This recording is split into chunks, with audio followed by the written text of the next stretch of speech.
La Révolution mondiale.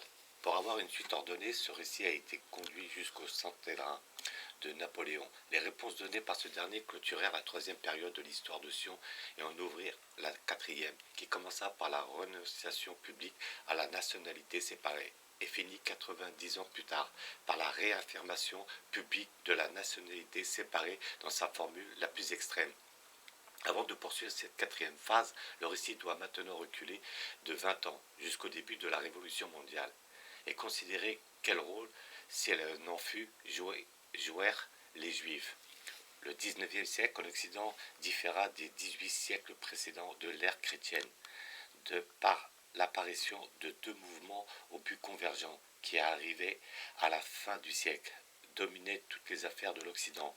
Le premier mouvement, le sionisme, visait au rassemblement d'une nation dispersée au sein d'un territoire promis à cette dernière par le Dieu juif. Le second mouvement, le communiste, visait à la destruction de la nationalité séparée en tant que telle. Ainsi, ces deux mouvements semblaient-ils, à première vue, opposés l'un à l'autre de manière fixe, car le premier faisait du nationalisme sa religion et même son Dieu, et l'autre déclarait la guerre à mort au nationalisme. Cet antagonisme était seulement apparent, et en vérité, les deux mouvements œuvrèrent sur des pistes parallèles, non vers une collision sur la même ligne. Car le Dieu qui promit la terre à la nation devant être rassemblée, promet aussi de l'installer par-dessus tous les peuples qui sont sur la surface de la terre, et de détruire toutes les autres nations par une destruction puissante jusqu'à ce qu'elles soient détruites. La Révolution mondiale, qui poursuivait le deuxième de ce but, remplit ainsi les conditions posées pour le premier, par accident ou par intention. Elle aussi fit la volonté de Jéhovah. Cela étant la tâche de l'historien est de découvrir, s'il le peut, quel rapport existait entre les organisateurs du sionisme et ceux de la Révolution mondiale, s'il n'y en avait aucun, et que le parallélisme dont les intentions étaient une coïncidence, alors l'histoire faisait manifestement une petite plaisanterie à l'Occident. Mais si on peut démontrer la relation entre les deux, le modèle des 170 dernières années préfigure la forme des événements à venir. Dans ce cas, la Révolution mondiale fut la servante de Sion. Ces 170 ans furent probablement les plus dissolus et les moins louables dans l'histoire de l'Occident. Au début du XIXe siècle, l'Occident avait derrière lui 17 siècles d'accomplissement chrétien. Le monde n'avait jamais vu auparavant l'homme améliorer autant sa propre condition et sa conduite envers les autres. Même la guerre faisait l'objet d'un code civilisé, et il semblait certain que l'avenir continuerait selon ce processus ascendant. Au milieu du XXe siècle, une grande partie de cet accomplissement avait été perdue. Une partie importante de l'Occident avait été livrée à la barbarie asiatique. La question de savoir si le reste de l'Occident et sa foi pouvaient, ne serait-ce que de survivre, était clairement dans la balance et trouverait probablement une réponse au cours des dernières décennies du siècle. La période qui vit cette détérioration fut celle de la montée du pouvoir judaïte jusqu'à un sommet d'influence dans les affaires de l'Occident, sommet que pratiquement aucun potentat ou pontife, doctrine ou d'homme européen n'avait jamais atteint. L'image de ce pouvoir en expansion s'étendant sur l'Europe tel un nuage noir oriental est illustré dans deux citations du début et de la fin du XIXe siècle. En 1791, le grand historien allemand Johann Gottfried von Hergé, contemplant les 100 dernières années qui venaient de s'écouler, écrivait, ouvrez les guillemets, les nations les plus primitives de l'Europe sont des esclaves volontaires de l'usure juive.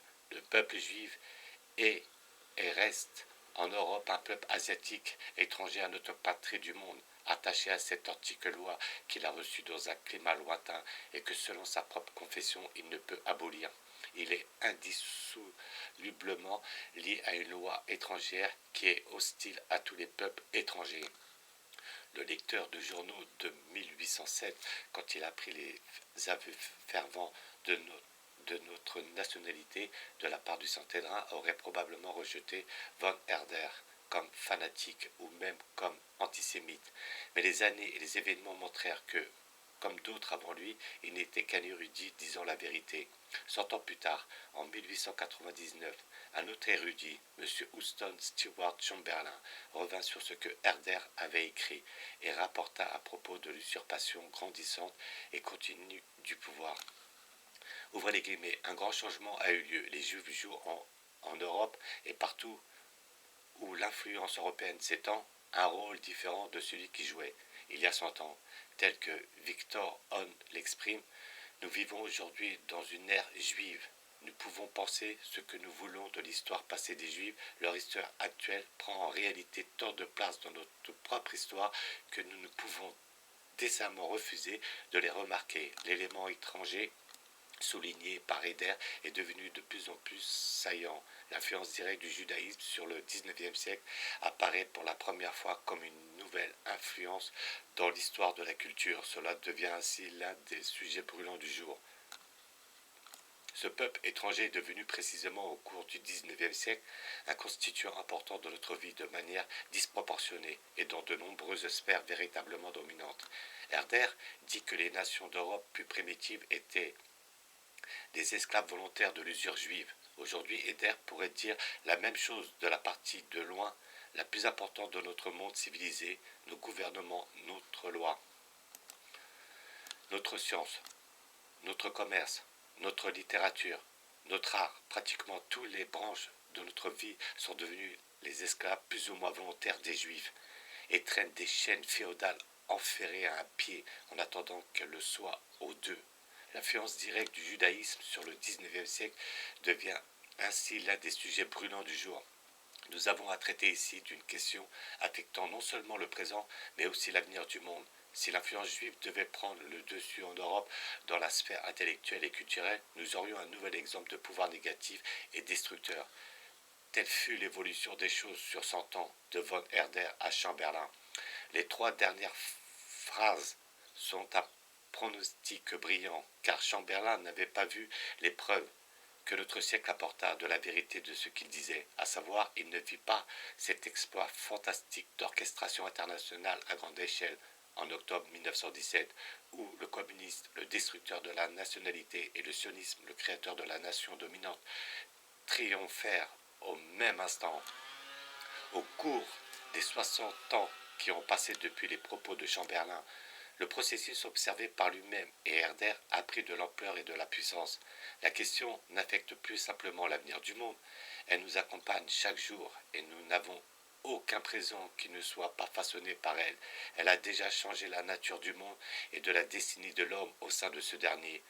Ouvrez les guillemets, nos gouvernements, dans le demi-siècle qui s'est écoulé, sont devenus de tels esclaves volontaires de la secte dominante judaïque qui sont en fait les intendants ou agents d'une nouvelle classe dirigeante internationale et aucun cas de vrais gouverneurs.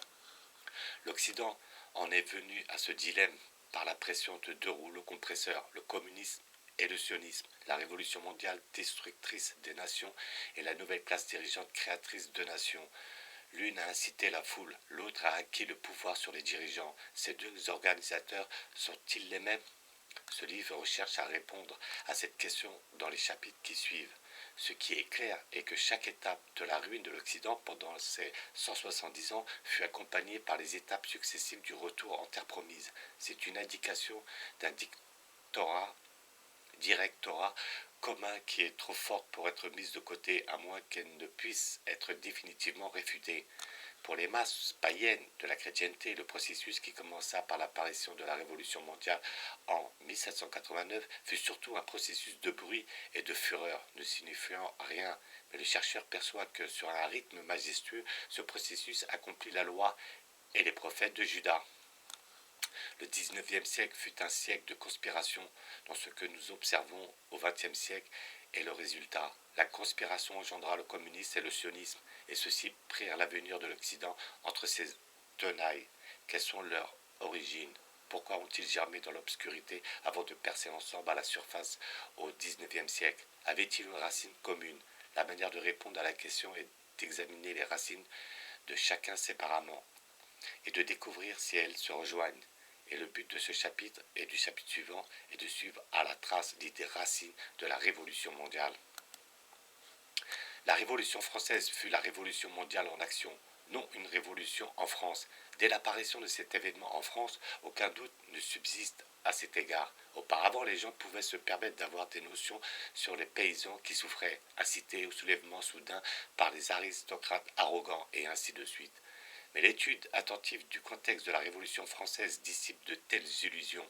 Elle fut le résultat d'un plan et l'œuvre d'une organisation secrète, œuvre révélée avant que cela n'arrive. Ce ne fut pas simplement une explosion française provoquée par des causes françaises. Le plan, la sous-tendant, est le même que celui du communisme aujourd'hui. Et le communisme d'aujourd'hui, qui est la révolution mondiale permanente, a hérité de l'organisation qui développa ce plan. La Révolution française de 1789 est celle qui fournit la clé du mystère. Elle forme le lien entre la Révolution anglaise de 1640 et la Révolution russe de 1917 et révèle le processus entier comme étant un processus planifié et ininterrompu qui, une fois passé par ces trois étapes, atteindra clairement son paroxysme final à un moment pas si éloigné que cela, probablement au cours de ce siècle. Cet apogée de manière prévisible prendra la forme d'une tentative de consommer et d'accomplir la révolution mondiale en installant un gouvernement mondial sous le contrôle de l'organisation qui guide le processus révolutionnaire depuis son origine. Cela établirait l'entreprise d'une nouvelle classe dirigeante sur les nations submergées. Comme dirait le docteur Castaing, elle déterminerait le destin du monde entier.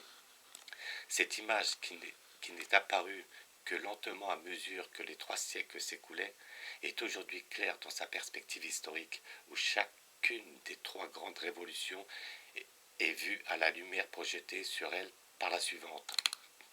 1. La Révolution anglaise sembla être à l'époque un épisode anglais spontané, uniquement dirigé contre les prétentions, à ce moment-là, d'une maison royale particulière, les Stuarts, et contre une forme particulière de religion appelée papisme. Aucun contemporain ne rêva, ne serait-ce que de considérer cela comme le début d'un mouvement mondial dirigé contre toute religion et tout gouvernement légitime. La secte dirigeante de la communauté juive fournit des fonds aux dictateurs révolutionnaires et part de ce rôle traditionnel d'incitation. Les leaders juifs devinrent les bénéficiaires principaux de la révolution. S'ils eurent aucun rôle dans l'instigation originale de cette dernière, on ne peut le démontrer, de même que n'a survécu aucune preuve d'un plan supérieur à long terme sous-tendant la Révolution. 2. La nature et le cours de la Révolution française cependant placent la Révolution anglaise sous une lumière différente. Ce ne fut pas, et même à cette époque, ne sembla pas être, un épisode français interne causé par les simples conditions prévalant en France. Au contraire, elle suivit un plan pour une révolution universelle, plan découvert et rendu public quelques années auparavant, et l'organisation secrète révélée alors avait des membres dans de nombreux pays et dans toutes les classes. Par conséquent, on considéra ces actes les plus caractéristiques, la régicide et le sacrilège, quoiqu'ils répétassent ceux de la Révolution en Angleterre, non comme des actes spontanés vengeurs commis dans l'agitation du moment, mais comme des actions délibérément symboliques d'un plan et d'un but ininterrompu, la destruction de toute religion et de tout gouvernement légitime. En tout lieu, inévitablement, cette révélation mène à la conjecture que la Révolution anglaise puisse aussi avoir été préparée par cette organisation secrète, dans le but de détruire toute nationalité. Dans la Révolution française comme dans l'anglaise, la secte judaïte en émergea comme le principal bénéficiaire. Elle utilisa l'émancipation générale des Juifs qui résulta de la Révolution comme une couverture pour son travail de conspiratrice au cours des décennies qui suivirent. À ce jour, aucune preuve découverte n'est en mesure de démontrer l'instigation judaïque originelle. Ainsi, la Révolution française, à la différence de la Révolution anglaise, était-elle manifestement le produit d'une conspiration majeure, aux buts mondiaux et aux racines profondes. Dès cet instant, la nature du plan devenait claire, mais les conspirateurs, partout où ils étaient démasqués, semblaient être une horde d'individus sans lien entre eux, excepté la rage qu'éprouve le pyromane pour la destruction. Le but ne faisait aucun doute, mais l'identité des organisateurs restait mystérieuse. Cette scène en partie clarifiée fut dépeinte en des termes célèbres par une autorité reconnue en la matière, Lord Acton. Ouvrez les guillemets. Ce qui est épouvantable dans la Révolution, ce n'est pas le tumulte, mais les desseins. Par-delà le feu et la fumée, nous percevons la preuve d'une organisation calculatrice. Les administrateurs restent soigneusement cachés et masqués, mais il n'y a aucun doute sur leur présence dès le départ. La Révolution française révéla donc un dessein derrière la Révolution, et c'était le dessein d'abus placé à une échelle mondiale, ce qui avait semblé être quelque chose de non planifié au moment de la Révolution anglaise était maintenant visible, ou était devenu le résultat d'un plan et d'un pattern. Et la conspiration était clairement d'une telle force et d'une telle ancienneté que cela avait dû lui permettre sa complicité dans la révolution précédente. Cependant, cette deuxième révolution laissa toujours les administrateurs masqués, si bien que seule la moitié du mystère avait été résolue. Lord Acton mourut en 1902 et ne vit donc pas la troisième révolution. Troisième, la révolution russe à nouveau laissa la place à de nouvelles théories à propos des révolutions françaises et anglaises. Les actes de régicide et de sacrilège étaient une carte d'identité aussi caractéristique que les salutations du musulman sont le signe de sa foi. Par ces actes, la révolution informa tous ceux qui voulaient l'entendre qu'elle travaillait toujours au dessein de la destruction mondiale, révélé pour la première fois par la Révolution française. De plus, le secret, qualifié pendant 100 ans de mensonge, n'était même plus nié. À partir de 1917, la révolution mondiale fut, de son propre aveu, permanente et mondiale dans ses intentions et la conspiration secrète d'autrefois devint un parti politique opérant dans tous les pays sous les ordres d'un siège central à Moscou. Ainsi la révolution russe jeta-t-elle une lumière plus brillante sur la révolution française, clarifiant ses contours et ses origines. Cependant, sur la question des administrateurs soigneusement cachés et masqués, la révolution russe jeta une lumière entièrement différente sur les deux révolutions précédentes, ou du moins elle offrit des conjonctures sur leur origine possible, auxquelles personne n'avait beaucoup réfléchi précédemment. Les administrateurs de la révolution russe étaient presque tous des juifs de l'Est. À cette occasion, les actes significatifs et symboliques de régicide et de sacrilège furent commis par des juifs, et une loi fut ordonnée qui, dans les faits, interdisait complètement toute discussion du rôle joué par les Juifs ou par la question juive dans ces événements ou dans toute autre affaire publique. Ainsi, des questions essentielles trouvèrent-elles une réponse à ce qui était un grand mystère en 1789 devint-il clair en 1917. Le grand avantage que le chercheur d'aujourd'hui tire de la Révolution française est la preuve fournie par elle de l'existence d'un dessein pour une révolution mondiale et d'une organisation qui poursuivit cette ambition destructrice. Son existence et son activité firent du XIXe siècle de la grande conspiration une impression d'identité maléfique s'agissant dans des lieux sombres, comme les bruits auxquels Satan a prisonnier la nuit dans son cachot, inquiétèrent les hommes et les nations. Ceci était le sentiment que la conspiration transmettait tout autour d'elle, empestant l'air environnant depuis l'époque de la Révolution française. Les hommes avaient intuitivement qu'ils vivaient avec la conspiration parmi eux. À notre époque, qui en a subi les effets, nous pouvons au moins voir à quoi nous avons affaire. Si nous regardons bien, et nous pouvons dire que c'est un démon qui nous est familier. Peut-être que le plus grand tort de Napoléon fut de distraire par ses campagnes, exploits brillants, les pensées des hommes du danger beaucoup plus grand qui les menaçait. La Révolution mondiale et ses administrateurs secrets, sans lui, ils auraient peut-être accordé plus d'attention à la conspiration car il avait la preuve de son existence.